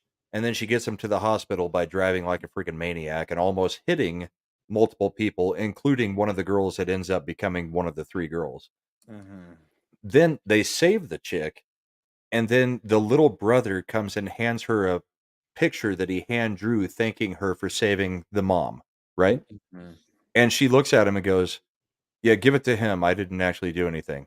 And the guy's like, "Take the freaking picture." And she's like, "What am I going to do with a picture from a 5-year-old kid?" I mean, like we said, no personality, no charisma. There is nothing that makes me think that her character would ever want to actually take care of anybody. I know culture tried to push back on me that, well, she was a foster kid. She doesn't know how to connect with people. No, she's freaking ridiculous in her Even inability to have a conversation or even have a cultural norm. Where if a little kid hands you a picture after you saved his mom's life, you just take the picture out of That's his where hand. I would side with you, Brom, in that regard, because once again, you bring up her background supposed to be an EMT. She's supposed to learn to work with people, which would include children, because unfortunately, things happen to children too, and you got to learn to work with kids when they're under stress. Because these situations, when kids are under a condition or medical harm, anything, you name it, they are in stress because this type of stuff is unfamiliar to them versus adults. We're a little bit more ready, and we're like, okay, we know we have a damaged arm or something. For kids, it's all scary. They are a lot more reactionary. That should be a specialty for her to learn to work with people she doesn't know of all ages. Yeah. And No. all of a sudden, she adopts these. I heard that she now just adopts all of them. Well, Well, because they're all broken foster kids too. So, do you think there'll be a Snyder cut version of this, aka a director's cut? Where it's like, never, now never. they're- But I want to comment on what he just said. The thing is that I'm sure that when they wrote this, they thought to themselves, wouldn't it be cool that she's sort of this reluctant hero, that she doesn't want the responsibility of taking care of these girls, but at the end they form a bond and she understands that she needs to do this and she steps up and does it. Now, in theory, it's not that isn't that's not the worst character development that can happen, but there's two problems. When she's an EMT and her whole, like you said, her whole goal in life is to help people, that then they want to contrast that with her acting, sorry, like a bitch. It doesn't make any sense, because on one hand, she's like, oh, I'm going to save everybody's lives, move aside. And then they're like, thank you for saving us. She's like, please don't talk to me. And it's like, Right. This doesn't make any sense. This is writing. That's why I keep saying that whoever wrote this are idiots. They don't know how to write anything. This is very Correct. poor character work. And then also because of Dakota Johnson's poor You're gonna say acting Dakota delivery. Fanning. I Yeah, can tell. You so thought you It's can- hard not to. Fanning it's is the so more bad. famous person. I So, mean, so throughout the movie, when she's supposedly bonding with him, A, it's not written well, and B, there's nothing that Dakota Johnson does to make you feel like she's bonding with him.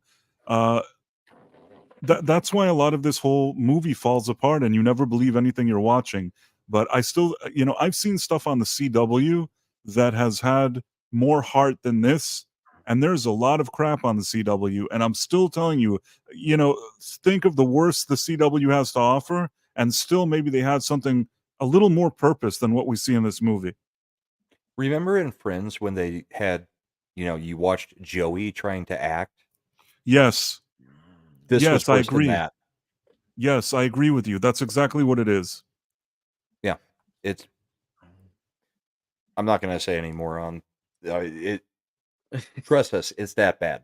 It is. I've been trying. I before you arrived, I said that nothing I say will really explain how bad it is. Every aspect, the editing, the writing, the lighting, every single, the CGI, everything I can think of looks like stupid. The action is dumb.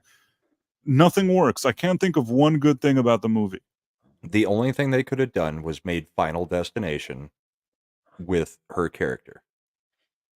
That might have worked, where you do it as a Final Destination thing, edgy thing, where she's seeing everybody die and stops it. I mean, there's a scene where she's already had like 2 or 3 premonitions, right? She still doesn't freaking get it, even though they make it very clear that she understands what's happening, because she's in her kitchen, the popcorn goes off, and then a bird flies into the window, and she's like, well, nothing will change if I open the window, right? And the bird flies in and lives. But right before that, her boss, who she apparently really likes because she was so heartbroken about him dying, dies because in her premonition she sees him dying, and then she half-heartedly tries to stop him, and he dies anyway. And there's never like a revelation or like a click in her head that says, holy crap, I could have actually saved his life if I was paying attention to what was going on. You know what? I'm going to blow your mind now. Not only could she have saved him, between you and me, she's the reason he's dead, because he wanted to go to his car, but she stopped him because of her premonition. So timeline, he could have gotten of his car, driven away, 30 but seconds because earlier. she stalled him to tell him that he's in danger, so he stood there for another 30 seconds. Then he got into his car, and the other car hit him. Had she never even spoken with him, he would have stayed alive. And the writers never even consider the fact that she's his killer. And then they have her standing there, and she has like blood on her hands. And I'm like, do they understand that they just had her kill him, and she's standing there with blood on her hands? Like they didn't realize what they had done. I'm sure of it, but I did. Right. And she never shows any she never has that moment where she thinks, oh crap, I killed O'Neill. Plus, I mean, the truck where it was coming from made no sense. There was a warehouse. There was water on the other side of the warehouse. The truck is coming from the water, or going to the water. I can't remember. They couldn't even get that right. There's no way they would have gone straight through the intersection at full speed, because they would have gone off a wharf. Right. So they would have been turning either right or left. So you've got an intersection where the car is hit like this, but the car that hits him should have been either turning left or right. It's stupid. They can't even get the minor details correct. Nothing. Not one thing could they get right. And then at the end, her acting, when she's supposed to show remorse or something, she's not a good enough actress to show it. So it looks like she just bought a dress at a store or something. Like that's the face she makes. And the guy died, and she's standing there with like blood on her hands. I don't know why this movie. I can't believe I saw this movie. I can't believe it. That's all I can say. Yeah, there's been a lot I've had to watch in the past 2 years. This was offensive to me. Yes, this was something bad on a different level. There's some that are funny bad. There are some that are bad. There are some that are really, really good. This was just so bad it was nothing. I mean, it was a literal suck of 2 hours of your life. Somebody asked a question here in the chat. I'll highlight it. The one with the Pepsi sign.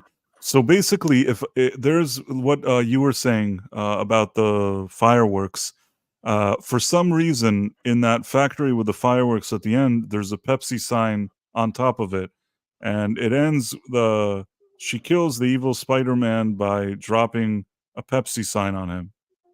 Well, she doesn't do it. She just sees it happening, so she positions it.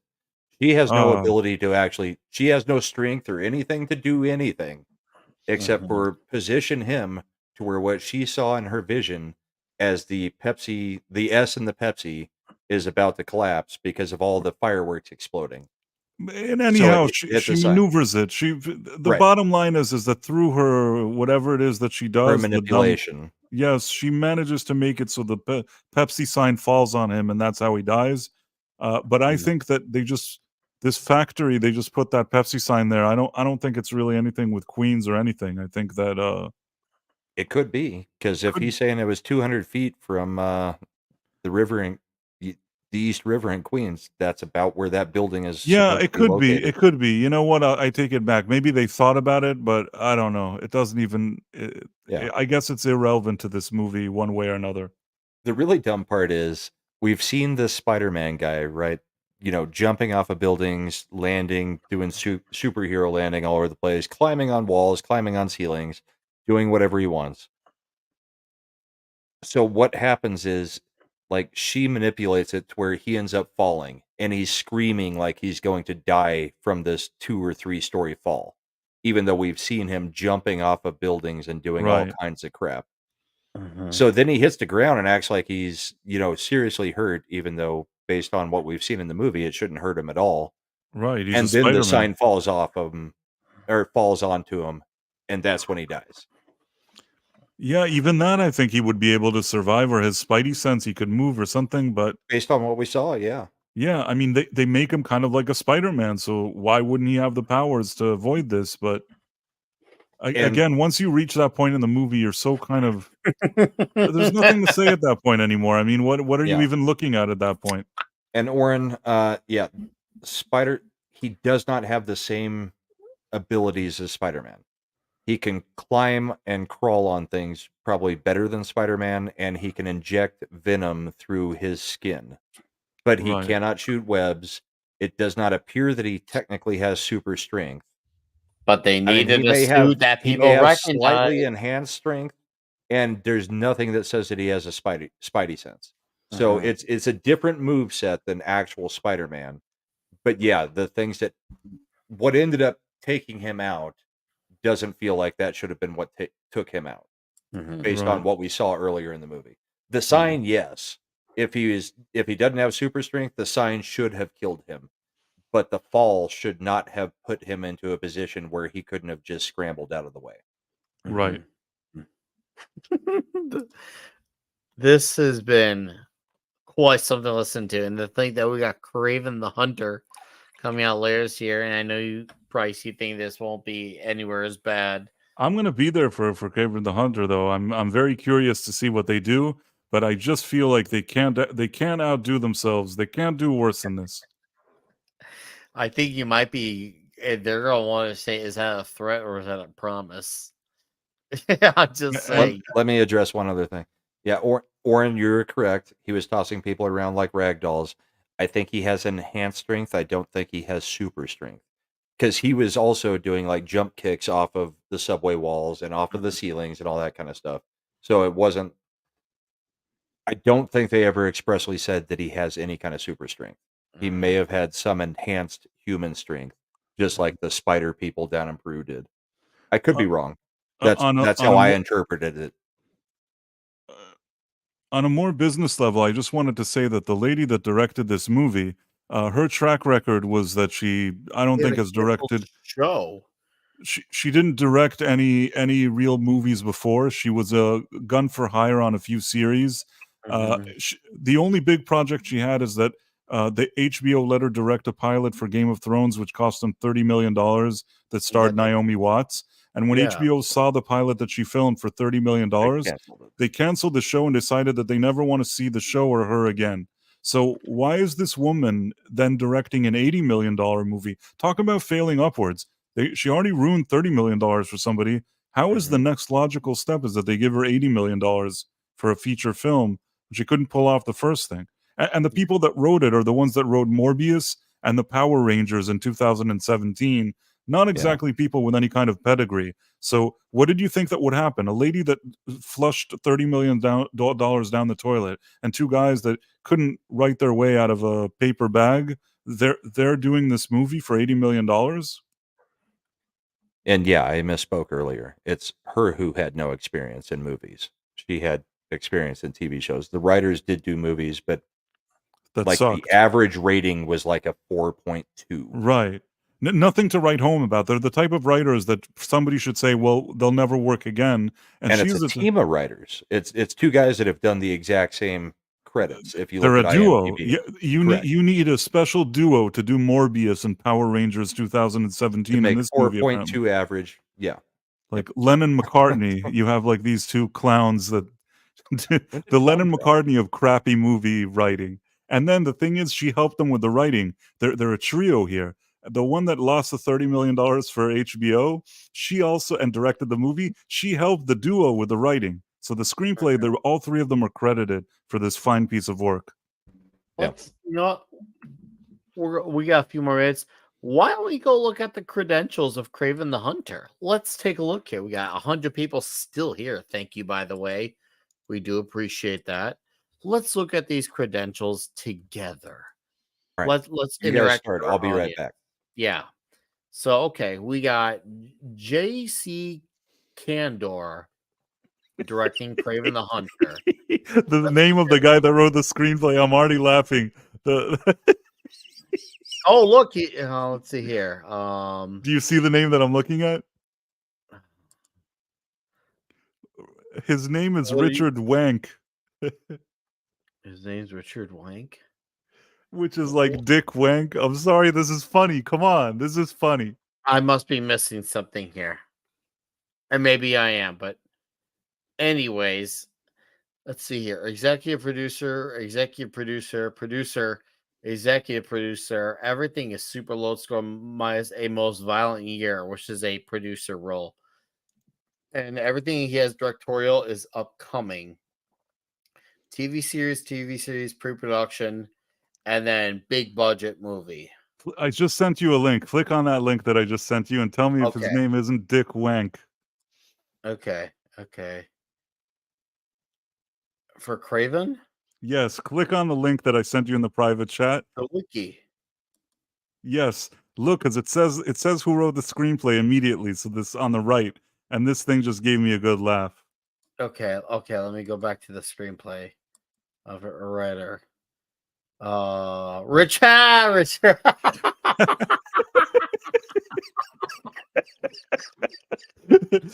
So Richard, it's Dick Wank. Come on, what movie is gonna be good with that guy writing it? I don't even know who he is. I don't know what his credentials are. If your name is Dick Wank, I don't think you can do it. He didn't even bother changing it. We have a director who has hardly credentials. We'll just say that. So you got a director with hardly any credentials, and then you got a writer named Richard Wank. He looks like he's been wanked. He looks like his name. He does look like a Richard Lake. Okay, now I'm gonna be fair here. He's got writing credits under the Equalizers and the Expendables too, which I like. He might be the one thing that might be based. It's off better. of- It's better than the guys that did Morbius. I mean, it's better than the duo of like bad movies. I'd say that Mhm. like Mr. Dick Wenk has like more potential. Now, I don't like that. Even though I like Aaron Taylor Johnson, I actually think he looks good in the suit. It's under this context of him leading a movie called Craven the Hunter. I don't like at all. Normally, I would like the idea of Aaron Taylor Johnson. Obviously, he got super shredded. He was obviously the MCU Quicksilver. He was kick ass. And now I would like to have seen this in a perfect world where he's a villain in a Spider Man movie. But no, we got. They got rid of him quickly in the MCU. Yeah, no, one movie. He's one and done. And I obviously he's way too big to play kick ass now. He cannot be Dave Lazuski from Kick Ass. So that's way out of the picture because Dave is meant to be like a skinny kid who has literally no powers. He's basically all the responsibility but none of the power, as Mark Miller wanted him to be, which is a great play to do. But it feels like they have some decent personnel involved. Obviously, Russell Crowe is a great actor, but it seems like they definitely have a very lack of direction with who they got. That even writing will not say this, and a decent cast. And I've seen a decent cast before, and then all of a sudden, all it takes is bad directing or writing to ruin it. It takes a team effort. It really does. I feel like this has to be better than Madam Web. I don't know if it's going to be any good, but I feel like just the people involved. Russell Crowe at the end, even if it's a bad script, you put a camera there.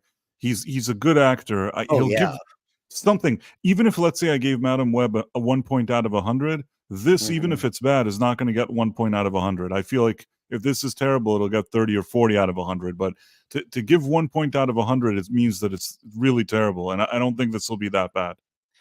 You're probably right on that. I could see definitely what you're saying being the case. I definitely don't see why it would end up being that low. I mean, once again, I have been challenged before, but I'm truly being genuine. I think it'll be that low. And when does let's see, when does this come out here? Let's see. No date listed. Guys, aren't you trying to get me excited for a movie? You don't even have it listed here. August 30th, 2024 is the release date for this thing. Ooh, It's not going to do well. No, it's because definitely not. I don't think it people is like either. you know who Craven is. People like me don't. People like you know who Madam Web was. People like me don't. I don't even There's think it no has any. Spider-Man. They can't keep introducing small characters from Spider-Man that nobody knows. Madam Web just proved that if you put somebody out there who is not a mainline character that everybody knows, Venom is the only thing that has worked out of this, But right? because Venom is an actually established character. Venom's even known by Venom's normies. been in video games. Venom Yes. is known by normies like me. Craven, I know nothing except that even without the name of the thing, I've seen, I think, a cartoon that had him, have like trophies all over the wall from him being a big game Craven hunter, was in a that handful kind of of thing. episodes. Madam Web, Morbius never saw. Morbius was in a few episodes, so was Madam Web. In the '90s Spider-Man the animated series, both characters were. Craven definitely probably had a few more episodes than both those characters, and in comic books, he was definitely in a lot more comics. See, there's one thing if there's a lesser known character, if you've built enough goodwill off a fan base to go to a character, kind of like when the MCU with Phase 2 brought in Ant-Man and Guardians of the Galaxy. They had already gotten people invested with Cap, Iron Man, Thor, the Incredible Hulk, the Avengers. Say, okay, we can start to take some chances now. That's if you're going to do something that oddball and more niche, you got to be in a point where you're in a position where you can take that risk even if it doesn't work. It's kind of like when it's like if you're building like I guess we'll just say a comic book universe, and your big books are doing good, your Spider-Mans, your X-Men's, and your Hulks. You're like, okay, you know what? Let's take a really obscure character. Let's see if we could try to prop him up. You can do that in a good market where it's very healthy. This is not a healthy market to do this, and not just because of the economy, but because they have absolutely burnt off all the goodwill of these types of movies in the last. I'm going to push back just a little bit. Okay, go for it. Because Guardians of the Galaxy specifically, yes, everything was going great for the MCU. Nobody really knew who they were. Yes, no, I didn't even know who they were. But they did get thrown into video games. Marvel vs. Capcom 3 had some of the characters as playable characters, and Marvel vs. Capcom Infinite had some of the players in there. What year? What's the edition? Marvel vs. Capcom 3 came out long before the movie, I think. Maybe 2 years. Okay, but my people still can tell you that those characters were part of that team. They probably could say, hey, I know this character from this. But the other thing we talk about is word of mouth. Guardians was funny as hell. People who saw it loved it and told everybody, this is a funny movie that is in the Marvel universe. Go see it. We're looking at it as the whole picture. The word of mouth plus some recognition. Madam Web has no recognition. Still less recognition. Not been in a video game. She's not. I mean, sure, maybe a few episodes of the cartoon, whatever. You had to have been of a certain age to be watching that cartoon or be a comic book reader. Guardians got a little bit more exposure. They were in cartoons. They were in the video games. The Guardians, they were in cartoons and they were in video games. No, that's not true because they did. And here's the thing: Drax was in a few episodes. Nebula was in a few episodes. Some of these characters were in episodes of some of the Marvel animated shows. Now you can maybe say, I remember when Nebula was in an episode of this, but you can say, oh, she was part of the Guardians team. You could just say, I think I remember Nebula from. No, I remember a specific episode. I can't remember of what show it was. She was on Silver Surfer, the animated series. No, there was another show where they actually appeared as the Guardians. Groot was there. Rocket was there. I think maybe everybody but Star-Lord was there. The concept of the MCU Guardians did not come until the 2008 comic book brought that lineup. It was that very recent comic book that brought that lineup to what became the 2014 movie. And yes, they did have goodwill because if you look at the opening weekend of that first movie, I'm not saying they didn't have goodwill. I'm saying word of mouth also helped that. Where these movies, word of mouth is not going to help them because they're badly done. And they're unknown characters. Guardians got that extra boost by people went and saw it that first weekend because it had goodwill going for it. And everybody said, this is effing fantastic. Do you know how high that goodwill was? The goodwill for it was so high that it had a better opening weekend than the Winter Soldier did its opening weekend. And that was based off a sequel after the Avengers movie before word of mouth got around. They didn't have the big old pre-screenings like they did for the Winter Soldier, even though I prefer Winter Soldier, but I still like the first Guardians. They had clearly were in a position where they could take a chance on it. And once if it didn't pan out, okay, hey, we tried something, it didn't work out. But people were willing to give it a shot. They were it was the right place, the right time. Same with Ant-Man. They could have not pulled that out. They could have not let off a franchise with either of those two. But they were very well timed. Same even with the first Captain Marvel. They made smart marketing out of that, sandwiching that between Infinity War and Endgame. Your timing could make good. Timing between good. Now you throw in goodwill plus good timing with a cliffhanger that makes you think, okay, I need to see this in order to get into Endgame, which obviously that ended up being the case, but we are sure baited like that was going to be the case. So the other thing you can look at is the different types of movies that were coming out in the MCU. Guardians and Ant-Man were absolutely Superhero movies, but they were comedies that were actually funny. Oh yeah. So it was I agree. that break from other things, and then they went into it way too wrong, because after Guardians got popular, the MCU, that's when they started doing throwaway lines during very serious moments. That's when Thor, Taika Waititi took Thor into a ridiculous direction where Ragnarok's happening and his whole planet's getting destroyed, and they're cracking freaking jokes about it. I mean, they had separate genres of movies within the superhero movies at that Which time. is fine. You can pull that off to an extent, but you gotta figure out Yeah. how far is too far. Because if that's fine, That's because what I'm saying. Because people like the comedy element being added into superhero stuff. I mean, Thor 1, yes, had comedic value because Thor actually acted like Thor, where he had no clue about Earth customs, smashing mugs and stuff. But Guardians is where James Gunn really brought it in, where it was a full-blown comedy that was a superhero movie. And the MCU took it a little bit too far after that. And that's part of what I don't really disagree on started grating on people's nerves.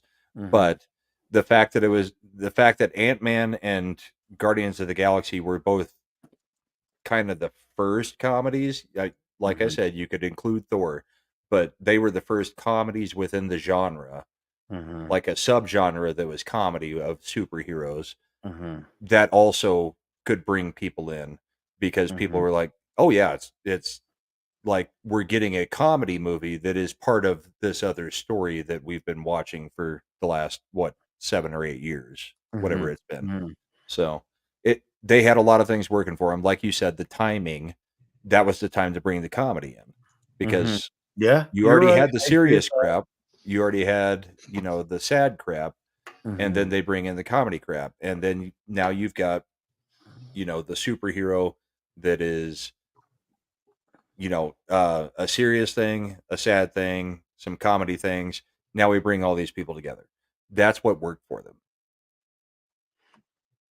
I agree. All It's right, not what's working for this, because the Spider-Verse crap is not going to happen. It's neither I funny, will say sad, this. good, I will say or this. anything. Go ahead, Th- Price. They have one thing they could do, which they probably won't, but if they're smart, this is what I would do if I were them.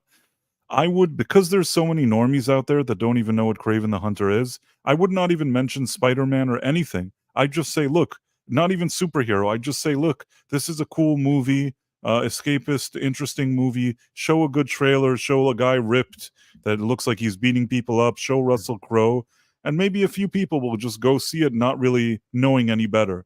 That would be their best bet. If they start saying, "Oh, we're teasing Peter Parker is going to be this, Ben Parker," I don't know what if they're going to try to keep talking about the Spider-Verse, I think that it's dead in the water. If they try to make it a standalone movie and don't even mention what the source material is in the marketing and just kind of push it along as some kind of cool adventure fantasy thing, maybe they'll get away with it. But they're not smart enough to do that.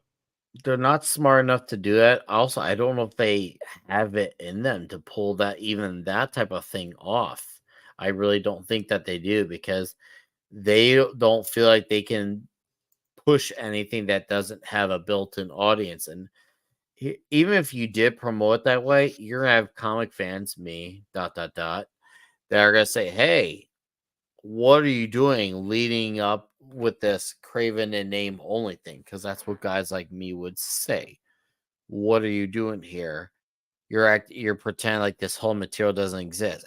They're in a lose-lose situation. And they spent apparently $130 million on it, so they're really not in a good space, not in a good place. No, they're not. Well, they're in a "why the hell did we try it" situation. I don't think that you're giving too much credit for you even think they're questioning it. They should question it.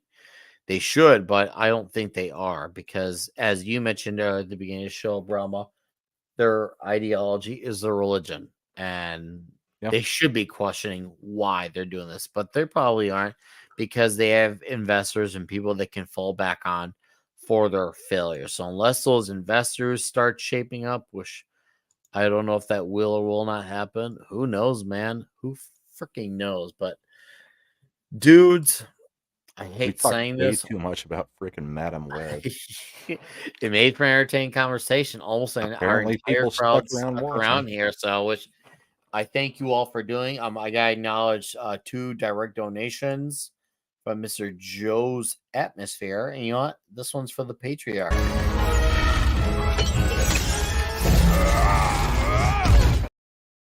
And Joel's Atmosphere for 2 $5 tips says, "The hell are you guys doing up past me?" Praise. I'm always up past you.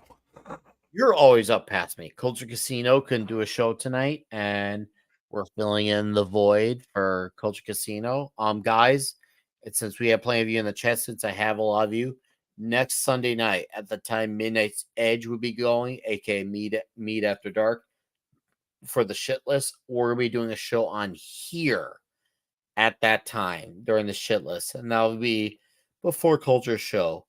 We're gonna do our top 5 list on this channel. We're gonna do the top 5 most toxic movies. So far, we got me and 70s on, and hopefully get maybe 1 or 2 others to join us.